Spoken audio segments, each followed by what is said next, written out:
Por mais que alguns tentem negar, a presença de pessoas LGBT+ na história é muito bem documentada. Nesse caso, ainda que presentes, a aceitação pode variar também, a depender da época e da cultura, né? A aceitação também. Mas se a pessoa nasceu na realeza, as coisas podem se tornar mais fáceis. Nesse vídeo aqui, eu te apresento 8 membros da realeza que eram ou são LGBT, cada um é de uma parte do mundo com suas particularidades. Mas antes de começar o vídeo, deixa o seu like e inscreva-se para receber notificações de vídeos novos assim que eles são postados. Me siga também lá no Instagram, @eugregoriomartins, custa nada e é de graça. Filipe I, Duque de Orleans. O segundo filho de Luís XIII herdou não apenas os títulos e a riqueza do pai, assim como Luís, ele também preferia a companhia de outros rapazes. Durante a infância, a própria mãe do Filipe o chamava de minha garotinha, e aí ela deixava também que ele se vestisse com roupas de menina. Sempre os franceses, né? Sempre um pé à frente. Um hábito que ele continuou a ter, inclusive, né? Pelo resto da vida. Frequentemente, ele ia para as festas e para os bailes também montado de mulher, né? E pelo jeito ele arrasava também, já que tinha fama de ser um ótimo dançarino, e também uma primeira drag. No campo militar, ele teve muito sucesso, participou de várias batalhas e era conhecido por ser meio maluco nessas horas também. Só que dava sempre certas maluquices dele, né? Já que ele comandou exércitos e venceu várias batalhas, o que deixou o Filipe bem famoso na França. Tão famoso que despertou um ciúme no irmão mais velho, que era o rei Luís XIV, também conhecido como o Rei Sol. O jeito afeminado e os casos com amantes masculinos eram super conhecidos já do rei. Na verdade, ele até achava melhor que fosse assim, né? Porque na visão do Luís XIV, com o Filipe gay, ele não conseguiria apoio caso algum dia quisesse tomar o trono. Mais uma coisa, os irmãos concordavam bastante, que era o gosto por romance. Porque o Filipe, ele teve algumas amantes femininas também, mas ele se relacionou mesmo, foi com rapazes. Aos 18 anos, ele começou a namorar um outro adolescente, um italiano de 17 anos, chamado Filipe Mancini. Segundo cronistas, foi o Mancini que colocou o príncipe em contato com o vício italiano, né? Que seria beijar outros homens. Os dois se mantiveram próximos até o fim da vida. Aos 21 anos, no entanto, né? O Filipe se casou pela primeira vez. A noiva era sua prima, Henrietta, ou em português, né, que é traduzido para Henriqueta, que era a princesa da Inglaterra. O casamento não era dos mais felizes também. Filipe disse para Henriqueta que ele só poderia amá-la, né, se o seu principal amante na época aprovasse essa relação. O amante dele era um outro Filipe, que aliás parece que era o único nome, né, masculino disponível na época, né, só tem Filipe. Para facilitar, o amante do príncipe era Filipe de Lorraine, né, conhecido como Cavaleiro de Lorena. Os Filipes e a Henriqueta formaram esse trisal aí e viviam juntos no Palácio Real, provavelmente com algum constrangimento. Apesar disso, a Henriqueta ela teve filhos com o Filipe, 3 para ser mais exato. Só que existem rumores de que, na verdade, o pai dessas crianças aí era o tio paterno, né, o rei Luís XIV. Essa corte do rei Luís XIV, inclusive, era uma confusão, era uma micareta, ninguém era de ninguém. Para você ter uma ideia, a Henriqueta e o marido chegaram a ter o mesmo amante, né, dividiram o mesmo homem, o Armand de Gramont, que diziam ser o homem mais bonito de Versalhes. Porém, o que Henriqueta queria mesmo era se livrar da sobra do trisal, né, o Filipe de Lorraine. Ela puxou inclusive o tapete do cara e pediu para o Luís XIV expulsar o Filipe de Lorraine da corte. O rei atendeu o pedido dela, né? Mas logo depois o amante voltou, né? E para piorar, a Henriqueta acabou falecendo, sem muitas explicações também, aos 26 anos. Óbvio que surgiram boatos de que ela foi envenenada pelo Filipe de Lorraine, mas nada foi comprovado. Numa pesquisa mais recente, historiadores descobriram que provavelmente ela morreu por conta de uma gastroenterite. Várias princesas também foram cortejadas para poder saber se queriam ser a mais nova esposa do infante da França. O problema é que a fama de mau marido do Filipe começou a se espalhar, né, pelas cortes europeias. E aí sabe como é a fofoca. Pois é, para isso várias famílias se recusaram a armar casamentos com ele, só que não deve ter sido tão difícil assim achar alguém interessante, né, interessado, na verdade, em colocar a filha no meio da família real francesa, né? Tanto que uma nobre alemã foi escolhida para poder se casar com o Felipe, agora pela segunda vez, né? A noiva era Isabel Carlota, filha de nobre alemão com parentesco com a casa de Hanover, que depois assumiria a Inglaterra. Ela tinha uma carinha, né, meio sem graça até então, por isso dizem até que o Felipe achava que seria incapaz de dormir com ela. Ainda assim, acredite você, mas os dois se acertaram e tiveram um casamento bem amigável, né? Embora o Felipe roubasse as roupas dela para poder usar. A Isabel não fez intriga com nenhum dos amantes do marido e parece também que não se importava em dividir. Aparentemente eles só cumpriam mesmo ali o protocolo, né? Fizeram os filhos que tinham que fazer e a vida seguiu, né? E era isso. O Felipe foi o primeiro duque de Orleans, ele ficou com uma bela herança, né, do pai e, ao contrário de outros herdeiros, ele investiu muito bem o que ele ganhou. O Felipe ele acumulou uma grande coleção de obras de arte, uma das maiores do mundo, aliás, né, das obras, das coleções particulares. Além disso, os descendentes dele se casaram também com outros membros da realeza e se espalharam por toda a Europa. Tanto é que ele ganhou o apelido de avô da Europa, Hortense Mancini. A duquesa italiana Hortense Mancini viveu na mesma época que o Felipe, e não só na mesma época, como no mesmo lugar. Aliás, não só no mesmo lugar, como eu disse antes, né? O primeiro amante do Felipe foi outro Felipe, Felipe Mancini, irmão mais velho dela. Depois que o pai da Hortense faleceu, ela, as 4 irmãs e o irmão acabaram se mudando para a corte do rei Luís XIV, né, que ficava em Versalhes, na esperança de conseguir bons casamentos. Ela ficou sob a proteção de um tio chamado Jules Mazarin. Ele era um cardeal, né, e foi primeiro-ministro do Reino da França também. Uma das ofertas de casamento que ela acabou recebendo era do Carlos II. Ele era um príncipe inglês, refugiado em Paris, porque os ingleses, né, naquela época, acabaram derrubando a monarquia e cortaram a cabeça do pai, que foi o Carlos I. Outro dia eu até conto essa história que eu já mencionei até em outro vídeo. Por conta disso, o tio da Hortense não quis o casamento, né? Ele não acreditava que o rapaz pudesse voltar para a Inglaterra e reinar o país. Nessa daí, o tio dela se enganou, já que meses depois o Carlos II virou rei da Inglaterra, assim que a monarquia, né, foi restaurada lá no país. O tio da Hortense até tentou reparar esse erro, ofereceu um dote enorme para que o Carlos II se casasse com a sobrinha, mas não rolou, né? Não adiantou. No fim da história, ele casou a Hortense com um francês extremamente rico, né? Armand, o novo marido da Hortense. Era bem esquisito, recluso e todo enciumado também. Ele era bem quadrado em relação à sexualidade, tanto que ele mandava tirar as genitálias das estátuas, né? E das pinturas também que ele comprava. Armand, ele era super cruel também, ele mandava que as criadas que trabalhavam lá na casa dele tivessem todos os dentes da frente removidos, né, que era, segundo ele, né, era para que elas não fossem atraentes para ninguém. Esse foi o belo partido que arrumaram para a coitada da Hortense. Ela era jovem, queria ver o mundo, fazer várias coisas, mas o marido ficava pegando no pé dela. Não só isso, mas ele chegou a trancar a pobre da Hortense num convento para que ela não tivesse contato com absolutamente ninguém. A Hortense ela conseguiu escapar dessa prisão aí com a ajuda do irmão e aí fugiu para a Itália. Sem dinheiro, ela conseguiu um sugar daddy lá na época para poder ajudar nas suas despesas. Ela começou um romance com o Duque de Savoia e foi morar numa das casas, né, que ficava nos Alpes franceses. Essa casa aí acabou virando um lugar de intelectuais e filósofos também, onde eles iam para poder conversar e trocar ideias. O problema é que o Duque, ele faleceu. E a viúva não queria nem saber da amante zanzando por ali. E a Hortense, então, né, teve que pegar a malinha dela e foi parar na Inglaterra, onde ela tentou reatar, né, um namoro com o antigo pretendente dela, né, o rei Carlos II, das voltas que a vida dá. E acabou dando certo, né, porque a mulher tinha o poder, né, de sedução. Ela acabou virando a amante favorita do rei, o que gerou muitos ciúmes na que foi desbancada. Só que a Hortense não quietava, e pelo jeito ela passava o rodo em todo mundo. E ela começou a namorar a Ana, que era uma das filhas ilegítimas do rei Carlos II. E a coisa não era nada secreta, porque num dia mesmo elas resolveram disputar algumas partidas de esgrima, né, só as duas, vestindo só as roupas de baixo.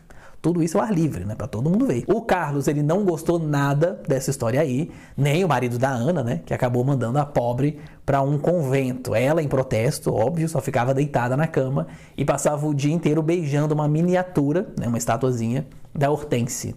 O rei, então, mandou a Hortense pastar, colocou a mulher numa casa que ficava no interior e aí pagava uma pensão para ela. Nessa época, a Hortense, ela arrumou uma outra namorada também, a escritora Aphra Behn, que fez toda uma dedicatória, né, a Hortense, inclusive em um dos seus livros que depois ficaram famosos.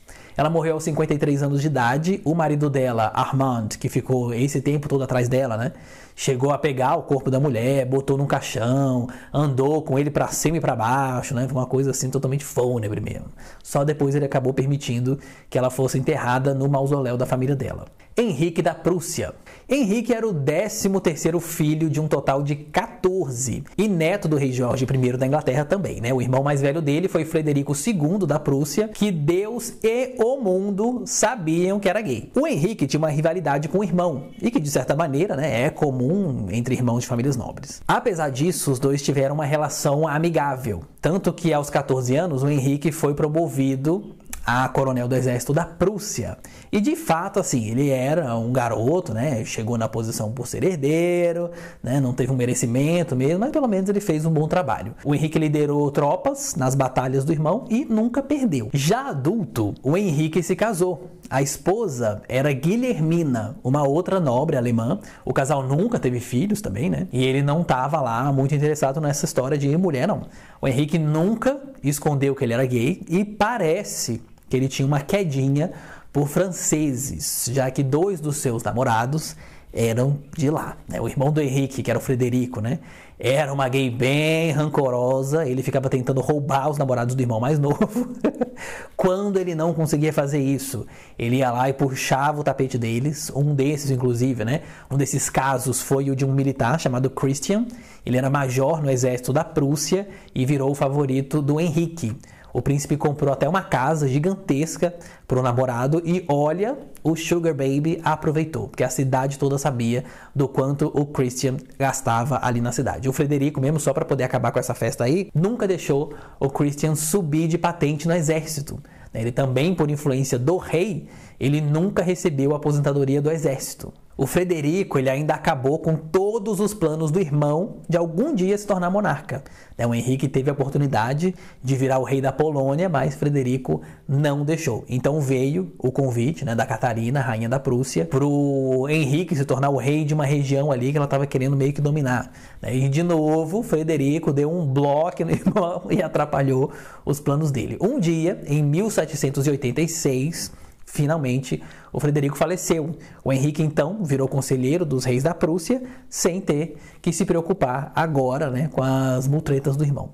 Isabel de Parma. Isabel era a filha de um príncipe espanhol com uma princesa francesa. Ela se casou bem novinha, aos 18 anos de idade, com o imperador Joseph II da Áustria, que era, né, irmão da Maria Antonieta. O Joseph, ele ficou apaixonadíssimo pela noiva e aí constantemente demonstrava isso também, né? Mas quanto mais ele se mostrava apaixonado, mais a Isabel rechaçava o cara. O problema da Isabel não era com o Joseph em si, né, nem com a família dele. Isso porque ela começou a namorar a irmã do Joseph, que era, né, própria cunhada, a arquiduquesa Maria Cristina. As duas eram inseparáveis na corte, onde uma estava, a outra estava também. As duas compartilhavam até mesmo, né, o gosto pelas artes. Talvez o que tenha conquistado a Isabel também tenha sido a habilidade da Maria com a pintura, porque ela realmente era uma pintora muito boa. A Isabel tinha muito medo de ficar grávida e achava que seria uma experiência horrível ter que passar por um parto. O que para aquela época era, assim, ainda pior, né? As mulheres morriam com muito mais frequência durante o trabalho de parto, né? Não tinha a tecnologia que você tem hoje. E o medo dela se tornou realidade. A Isabel, ela engravidou e depois de um parto difícil, ela deu à luz a uma menina. Isso marcou muito a Isabel, e se ela já tinha medo de engravidar, agora que ela sabia como era, né, o parto, ficou com mais medo ainda. Só que não tinha contraceptivo na época e as mulheres não tinham tanta liberdade de escolha, né? Ainda mais no cargo de rainha, com a obrigação de gerar novos herdeiros. A Isabel entrou em depressão depois da primeira gravidez, mas ainda assim acabou engravidando outras 3 vezes. Em 2 dessas 3, ela perdeu os bebês, o que gerou ainda mais tristeza. Na sua última gravidez, ela contraiu varíola, que na época não tinha cura, e por conta disso, o bebê nasceu prematuro. Era uma menina que ela deu o nome de, adivinha só você, né? O nome da namorada, Maria Cristina, só que a bebê faleceu um dia depois. 4 dias depois, a Isabel também faleceu aos 22 anos de idade. Ludwig da Áustria. Ludwig era da importante família dos Habsburgos, né? A poderosa família que teve monarcas nos mais diferentes países da Europa, né? Até no Brasil sobrou aqui, né, Habsburgo pra gente. Ludwig nasceu em 1842 lá em Viena. Ainda jovem, seguiu a carreira militar, o que era muito comum entre os filhos das monarquias, né? Mas ele não queria se envolver com política. Ao invés disso, o Ludwig queria mesmo era colecionar arte e fazer também umas festinhas, né, digamos assim, com os amigos, o que não era segredo para seu ninguém. O fato, inclusive, de que o Ludwig era gay. Inclusive, ele também se vestia de mulher. Será que já dava para dizer aí que tínhamos quase um elenco para o RuPaul's Drag Race? Várias vezes a família tentou casar o rapaz também. Uma das candidatas foi até a Princesa Isabel, aqui do Brasil. Mas ele desviou de todas essas propostas. Em um incidente, numa sauna lá em Viena, ele se meteu numa confusão e apanhou na briga. E por conta do bafafá que deu, o irmão mandou ele para uma casa de campo, né, onde atualmente fica a cidade de Viena. Lá ele continuou a colecionar obras de arte e a dar grandes festas também. Duquesa Luísa. A portuguesa Luísa era a única filha do Duque de Medina Sidônia, um título bem antigo que data desde 1445. Ela herdou o título, inclusive, do pai bem cedo, né? Quando ela tinha 19 anos de idade. No mesmo ano, ela se casou também com outro aristocrata e eles tiveram 3 filhos. Após cumprir com essas obrigações, ela se separou do marido lá em 1958. Apesar de não viverem juntos, eles nunca se separaram legalmente, né? Continuaram casados no papel. Ela virou uma figura controversa também, por ser de ascendência nobre e mesmo assim ter ligações com o Partido Socialista da Espanha. Por conta disso tudo, ela até ganhou o apelido de Duquesa Vermelha. Agora, é bom lembrar que na época dela, a Espanha era governada por um ditador fascista, né? Chamado Francisco Franco, que obviamente perseguia lideranças de esquerda, tanto que ela foi presa, né, pelo regime lá nos anos 60, e quando ela saiu da prisão, conseguiu se refugiar na França. A Luísa depois virou historiadora e com isso ela reuniu os documentos de toda a história da família dela, construindo, né, também uma das maiores coleções particulares de arquivos da Europa. Nos anos 80, ela assumiu um relacionamento também com a sua secretária, coisa de gente rica, né? O casamento para pessoas do mesmo gênero só foi legalizado lá na Espanha em 2005 e foi só aí que a Luísa achou motivo para se divorciar legalmente do ex-marido e poder se casar novamente agora com a ex-secretária Liliana. Em março de 2008, as duas se casaram e 11 horas depois a Luísa faleceu. A coisa virou um caso quase que do Gugu. Isso porque ao longo dos últimos anos da vida, a Luísa transferiu todas as posses da família para uma fundação, deixando a família praticamente sem nada. Depois da morte da Luísa, foi a Liliana quem acabou virando a herdeira do patrimônio, já que ela era a presidente dessa fundação aí. Luísa não deixou nada para os filhos dela, ela teria ficado ressentida pela briga de uma outra herança que ela presenciou, né? Que foi a herança da avó dela. Até hoje os filhos da duquesa lutam pelo controle da fundação e também das propriedades que a mãe passou para o nome da instituição, tudo avaliado em aproximadamente 47 milhões de euros. Ivar Mountbatten. Ivar é primo do príncipe Philip, que foi marido da rainha Elizabeth. Ele sempre soube que ele era bissexual. Como nos outros casos, ele também cumpriu, né, o seu papel social, se casou com uma mulher, teve lá 3 filhos. A esposa dele sabia que ele gostava de meninos e meninas. Os dois se separaram depois de 17 anos casados, lá em 1998. O Ivar, ele é bem próximo do filho mais novo da rainha Elizabeth, que é o príncipe Edward. Inclusive, ele é o padrinho de uma das filhas, né, da filha, na verdade, que ele tem um casal, né, da filha dele. Em 2016, o Ivar tornou público também o relacionamento que ele tinha com James Coyle, que é um ex-comissário de bordo que ele conheceu numa viagem que ele tinha feito para poder esquiar. Os dois se casaram em 2018, foi a ex-mulher do Ivor, inclusive, que levou ele até o altar. Ele se tornou o primeiro integrante da família real britânica a se assumir gay e a ter um casamento também do tipo, né? Ter um casamento público. Príncipe Manvendra. Nascido em 1965, o príncipe Manvendra é filho de um marajá indiano. No caso dos indianos, as famílias dos marajás acabaram perdendo as suas pensões lá em 1971. E por conta disso, a família transformou a mansão que eles moravam, né, num resort luxuoso. Em 91, a família dele arranjou um casamento. E aí, com isso, ele tinha a esperança de ter filhos, ser aceito pela família, né?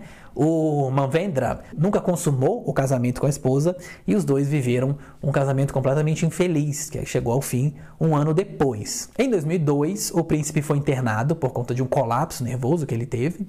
Foi até o psiquiatra quem contou para os pais dele que ele era gay. Os pais, eles aceitaram, mas ninguém poderia saber. Então, assim, aceitaram mais ou menos, né? Nem aceitaram, então fingiram que nada estava acontecendo. Em 2006, ele conheceu um jornalista e tornou pública a sua homossexualidade. E isso fez com que ele fosse manchete para tudo quanto era lado. A reação foi de gente queimando estátuas e imagens da família dele, até os pais rejeitando também o próprio filho. Não falei que não aceitaram mais ou menos? Pois é, né? Em 2007, ele viajou para os Estados Unidos e participou do programa da Oprah, né? Programa de entrevistas que ela tinha. Com essa decisão, ele se tornou um ativista LGBT+, um dos principais da Índia, fundando também uma organização que dá suporte para LGBTs indianos e pessoas também que convivem com o vírus HIV. Ele também é o editor de uma revista para o público LGBT, né, chamada Fun. Na casa da família dele, que ele herdou, né, ele instalou um refúgio para LGBTs que sofrem de alguma vulnerabilidade. Se você curtiu esse conteúdo, deixe o seu like, compartilhe com seus amigos, inscreva-se para receber notificações de vídeos novos assim que eles são postados. Um beijo, um queijo e até a próxima.